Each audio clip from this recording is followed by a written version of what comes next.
Hey everyone, welcome to This Explainer.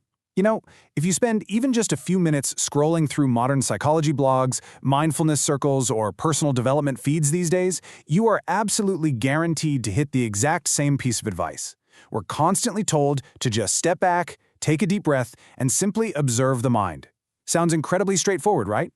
Even neuroscience is increasingly backing this up, showing that our minds have this really remarkable ability to step back and observe their own mental activity rather than getting totally sucked into it. But today, we're going to deconstruct the architecture of thought and see why this super common advice might actually be missing the whole big picture. Just observe your thoughts. Seriously, it's become a modern spiritual mantra at this point. And, well, at first glance, this concept, which psychologists often call metacognition, looks remarkably similar to early Buddhist analyzing meditation, stuff like vipassana or vidardarshana. Because think about it, both approaches involve observing the mind instead of blindly following it, right? Both are essentially asking you to sit back and watch the parade of thoughts just roll on by. And because of this surface-level similarity, modern spirituality frequently reduces some really deep, ancient practice into this one simple instruction.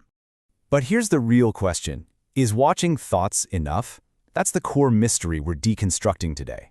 See, if we just stop at bare noticing, we might actually be falling into a pretty subtle misunderstanding. We might start believing that passive awareness itself is the ultimate end goal. We really have to ask ourselves, okay, what happens after the observation? Are metacognition and deep insight actually the exact same thing, or are they pointing us toward two completely different objectives? Let's peel back the first layer, where metacognition often gets mistaken for profound insight. Section 1. The Modern Mindfulness Trap. All right, let's visualize the exact mechanics of metacognition. It basically operates as a straightforward three-step process. First, the mind notices the thoughts. Second, it labels or evaluates them, so maybe you say to yourself, oh, okay, I'm feeling kind of anxious right now. And third, you regulate or redirect your attention, maybe back to your breath or the work you're doing. Now, I want to be clear, make no mistake, this is a highly useful and psychologically healthy process. It's an absolutely fantastic tool for finding mental clarity. But the absolute crucial point here is that this process, as healthy as it is still operating inside a closed system. We call this the managerial loop. It's essentially thought-observing thought, usually managed by this implicit I or ego that's running the whole show behind the scenes. You're noticing your thoughts, sure, but you are still the one managing them. It remains entirely within control and management mode. It's like you're rearranging the furniture in your mind, but you're still very much trapped inside the house. Section 2. The Buddhist investigation shift. So how do we break out of that managerial loop? Well, we have to look at what early Buddhist observation actually does differently. In early practice, awareness isn't just passive noticing. It includes something called Dhamma, which translates to active investigation. It demands that we actually investigate where our thoughts are coming from in the very first place. What specific conditions are sustaining them? Are they constructing dissatisfaction, craving, or attachment? This is a massive leap from just sitting back and passively watching your thoughts float by like clouds on a summer day. And this brilliantly illustrates exactly how observation transforms into an active interrogation. Just take a look at these questions. Instead of just noticing a thought, you're asking, from which sense space did this actually arise? What craving or contact triggered it? Is it leading toward agitation, or is it leading toward release? Is it even worth sustaining, or should I abandon it completely?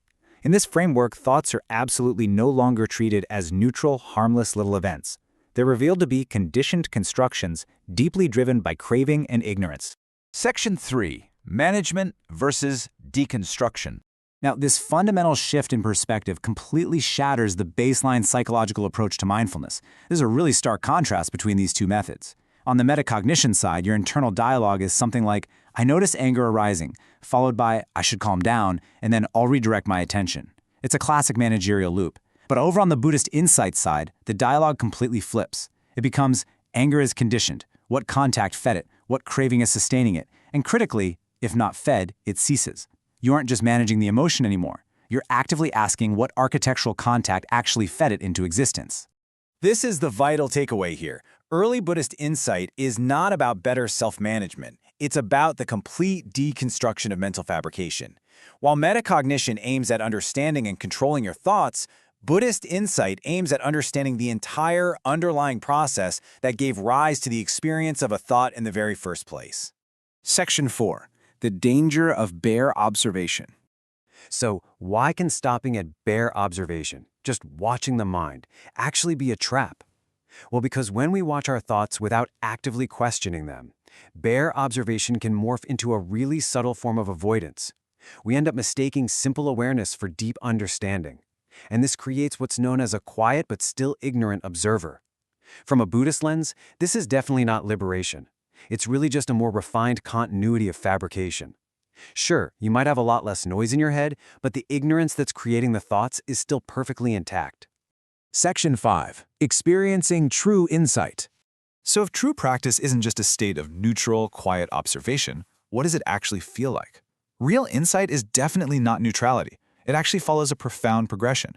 First, you start seeing the why behind your experience. Then you begin recognizing craving before it even has the chance to become a fully formed thought. As you progress, you truly understand that perception is constructed. It's not something owned by an I. And finally, this all leads to a gradual but very real weakening of your identification with those thoughts. You literally stop believing that you are the voice in your head.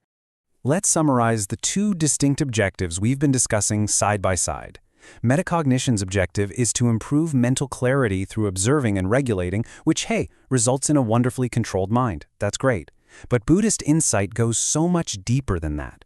Its objective is to understand the process of experience itself. By actively investigating conditions, it results not just in a controlled mind, but in the deconstruction of identity entirely. And that brings us to the ultimate takeaway of our explainer today. We really have to understand that thoughts are not a reliable ground for identity or control. That is the true shift that matters. Watching thoughts can either stay as a really helpful psychological technique to clear your head, or if you add active investigation to the mix, it becomes a profound doorway to true liberation. At this deep stage of insight, the foundational question in your mind completely changes. You're no longer asking yourself, what am I thinking? Instead, I want to leave you with this final provocative question, the exact question that shifts the focus entirely from the content of your thoughts to the architecture of consciousness itself. What is constructing this experience at all? Keep that question in mind the next time you sit down to observe your thoughts. Thanks so much for joining me for this explainer, and keep investigating.